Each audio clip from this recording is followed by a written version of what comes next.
Welcome to our quick guide on how to become a lifelong learner. In just 60 seconds, we'll share some practical tips to help you embrace continuous learning. Tip 1. Read regularly. Books, articles, and journals are a treasure trove of knowledge. Make reading a daily habit. Tip 2. Take online courses. Platforms like Coursera, Udemy, and Khan Academy offer a wide range of subjects to explore at your own pace. Tip 3. Attend workshops and seminars. These events provide hands-on experience and the opportunity to learn from experts. Tip 4. Use learning apps.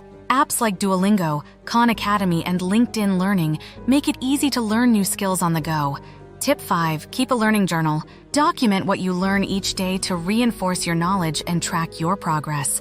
Becoming a lifelong learner is all about curiosity and consistency. Start small, stay curious, and keep learning. Thanks for watching. Don't forget to like, comment, and subscribe for more learning tips. Happy learning!